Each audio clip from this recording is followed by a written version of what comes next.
Hi, ഏവർക്കും സ്വാഗതം. ഇന്ന് നമ്മൾ ഉണ്ടാക്കാൻ പോകുന്നത് ഉണക്കമീൻ മടന്തക്കറിയാണ്. ഉണക്കമീനും മടന്ത എന്ന് പറഞ്ഞാൽ നമ്മുടെ കണ്ടത്തും വരമ്പത്തും പറമ്പിലും ഒക്കെ നമ്മൾ കാണാറുള്ള ചേമ്പിൻ്റെ വർഗ്ഗത്തിൽപ്പെട്ട ഒരു സസ്യമാണ്. അതിൻ്റെ തളിരിലകൾ ചുറ്റിയെടുത്തിട്ടുള്ളതാണിത്.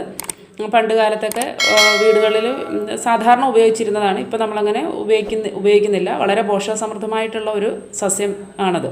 അതിൻ്റെ ഇലകൾ കഴിക്കുന്നത് വളരെ നല്ലതാണ്. അപ്പം ഞാൻ ഇതിനു വേണ്ടി എടുത്തിട്ടുള്ളത് 4 ഉണക്കമത്തി എടുത്തിട്ടുണ്ട്. മടന്തയുടെ തളിരിലകൾ ചുറ്റിക്കെട്ടി എടുത്തിട്ടുണ്ട്. അതിനാവശ്യമായ തേങ്ങ, മുളക് പൊടി, മല്ലിപ്പൊടി, മഞ്ഞൾപ്പൊടി, 2 ചുള തോട്ടുപുളിയും എടുത്തിട്ടുണ്ട്. ഇനി നമ്മൾക്ക് ഉപ്പും ആവശ്യത്തിന് അല്പം ഒരു നുള്ളു ഉലുവാപ്പൊടിയും കൂടിയേ ആവശ്യമുള്ളൂ. അപ്പോൾ ഇത് ചെയ്യുന്നതിന് വേണ്ടിയിട്ട് നമുക്കിതെല്ലാം അരച്ചെടുക്കണം. അതിനു മുമ്പ് ഇതെങ്ങനെയാണ് ഈ മടന്ത എന്താണ്, മടന്ത എങ്ങനെ കഴുകിയെടുക്കുക, എങ്ങനെ കെട്ടിയെടുക്കുക എന്നൊക്കെ ഉള്ളത് കാണിക്കാം.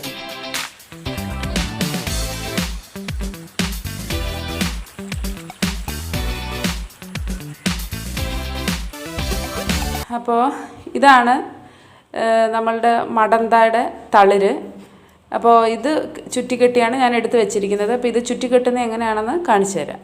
അപ്പോൾ ചുറ്റിക്കെട്ടുന്നതിന് മുന്നേ നമ്മളിത് നന്നായിട്ട് കഴുകിയെടുക്കണം.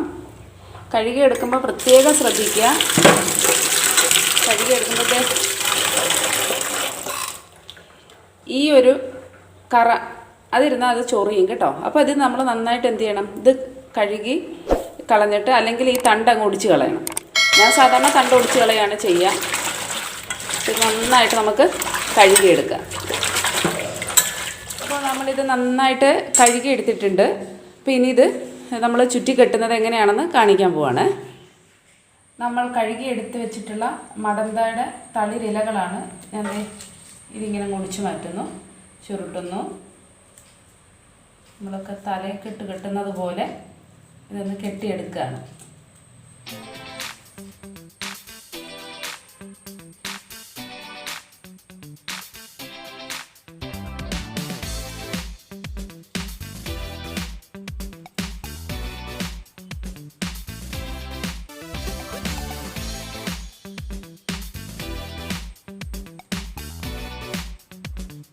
അപ്പോൾ നിങ്ങളെല്ലാവരും ഇതുപോലെ മടന്ത പറമ്പിൽ നിന്നൊക്കെ പറിച്ചിട്ട് ചെയ്ത് നോക്കുക. ഉണക്കമീൻ ഇല്ലാതെ മടന്ത മാത്രം വെച്ചിട്ടും ഇതുപോലെ കറി വെക്കാൻ പറ്റും. ചൊറിയൊന്നുമില്ല. പലർക്കും അങ്ങനെ ഒരു സംശയമുണ്ട്, ചൊറിയത്തില്ല. അപ്പോൾ നമുക്ക് ഈ കൂട്ടുകൾ, അതായത് തേങ്ങ, മുളക് പൊടി, മല്ലിപ്പൊടി, മഞ്ഞൾപ്പൊടി ഇത്രയും കൂടി ഒന്ന് നന്നായിട്ട് മിക്സിയിൽ അരച്ചെടുക്കാം. അപ്പോൾ നമ്മളിത് നന്നായിട്ട് അരച്ചെടുത്തിട്ടുണ്ട്. ഞാൻ വാളംപുളി ഇതിലേക്ക് നേരത്തെ ഇട്ട് കഴിഞ്ഞു. അപ്പോൾ നമുക്ക് ഈ അരച്ചെടുത്ത കൂട്ട് നമ്മുടെ കറിയിലേക്ക് ഒഴിക്കാം. അപ്പം നമ്മൾ അരപ്പ് കലക്കി ചേർത്തിട്ടുണ്ട്. ഇത് സ്റ്റൗവിലേക്ക് വെച്ചു. ഇനി നമുക്കിത് കത്തിച്ച് പാകപ്പെടുത്തിയെടുക്കാം. നമ്മുടെ കറി നന്നായി കുറുകി വന്നിട്ടുണ്ട്. ഇനി നമ്മൾക്ക് തീ ഓഫാക്കാം. കടുക് താളിക്കാൻ നമ്മൾ സാധാരണ എടുക്കുന്നതിലും അധികം ചുവന്നുള്ളി ഞാൻ എടുത്തിട്ടുണ്ട്. ആ ചൊറിച്ചിൽ അഥവാ ഉണ്ടെങ്കിൽ അതൊന്ന് പോകാൻ വേണ്ടിയിട്ടാണ്.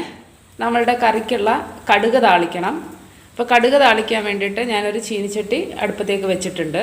കടുക് പൊട്ടി തുടങ്ങിയിട്ടുണ്ട്. ഞാൻ ഈ ചുവന്നുള്ളി കറിവേപ്പിലയും കൂടി ഇടുകയാണ്. അപ്പം ഞാനൊരു കാര്യം നേരത്തെ പറയാൻ വിട്ടുപോയി. ഞാൻ ഇടയ്ക്ക് കറിയിൽ ഉലുവാപ്പൊടി ആഡ് ചെയ്തിട്ടുണ്ടായിരുന്നു. അത് വീഡിയോ എടുക്കാൻ വിട്ടുപോയത്. അപ്പോൾ ഞാൻ ചുവന്നുള്ളി നീളത്തിലരിഞ്ഞിട്ട് അതും കൂടി ഇതിനോടൊപ്പം ഇട്ട് വഴറ്റി എടുത്തിരിക്കുകയാണ്. ഇനി ഞാൻ ഇതിനകത്തേക്ക് ആദ്യം വീഡിയോയുടെ തുടക്കത്തിൽ പറഞ്ഞ പോലെ ഒരു തക്കാളിപ്പഴം കൂടെ ഇട്ട് വഴറ്റുകയാണ്. തക്കാളിപ്പഴം ഇടുമ്പോൾ പുളി കൂടുന്നൊന്നും വിചാരിക്കേണ്ട. കാരണം പുളി കുറഞ്ഞാൽ മടന്ത ചൊറിയും. സാധാരണ മടന്ത പലർക്കും ചൊറിയുന്നതിന് കാരണം പുളിയുടെ കുറവായിരിക്കും. പുളി നന്നായിട്ടുണ്ടെങ്കിൽ നമുക്ക് ചൊറിച്ചിൽ അനുഭവപ്പെടില്ല.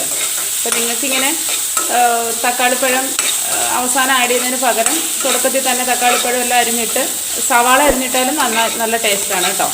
അപ്പോൾ സവാള അരിഞ്ഞിട്ടായാലും തുടക്കത്തിൽ തന്നെ വേവിച്ചെടുത്തിട്ട് അവസാനം കടുക് തളിച്ചാലും മതി. ഞാനിങ്ങനെയാണ് ചെയ്യുന്നത്. അങ്ങനെ നമ്മൾ വഴറ്റിയെടുത്ത കൂട്ടുകൾ നമ്മുടെ കറിയിലേക്ക് ഇട്ടിട്ടുണ്ട്. ഇനി ഇതിലേക്ക് അല്പം വെള്ളം ഒഴിച്ച് ഒന്ന് ചൂടാക്കിയെടുക്കാം. അങ്ങനെ നമ്മുടെ കറി റെഡി ആയിട്ടുണ്ട്.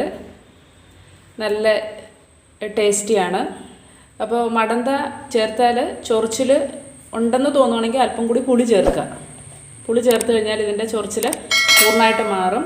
കടുക് വറക്കുമ്പോൾ കുറച്ച് കൂടുതൽ വെളിച്ചെണ്ണയും കൂടെ ഒഴിച്ചോളുക. കൂടുതൽ എന്ന് പറഞ്ഞാൽ സാധാരണ ഒഴിക്കുന്നതിൽ അല്പം കൂടി. നല്ല ടേസ്റ്റിയാണ്. പഴയ കാലത്തൊക്കെ ആൾക്കാർ ഉപയോഗിച്ചിരുന്നതാണ്. ഇപ്പോൾ നമ്മൾ ചെയ്ത് നോക്കുക. ഇത് നിങ്ങൾക്ക് തക്കാളി അവസാനം വഴറ്റാതെ ആദ്യം തന്നെ തക്കാളിയും ഉള്ളിയും ഒക്കെ ഇതിനോട് കൂടുതലായിട്ട് ചേർത്തുകൊണ്ട് നേരിട്ടങ്ങ് ചെയ്യാം. എളുപ്പത്തിൽ ചെയ്ത് തീർക്കാവുന്നതേ ഉള്ളൂ. എന്ത് തന്നെയായാലും തണ്ടൊടിച്ച് കളയുക, കെട്ടി ചെയ്യുക, പുളി ചേർക്കുക, ചൊറിച്ചിൽ മാറാൻ വേണ്ടിയിട്ട് ചെയ്ത് കിട്ടിയാൽ നല്ല സൂപ്പർ ടേസ്റ്റുള്ളൊരു കറിയാണിത്.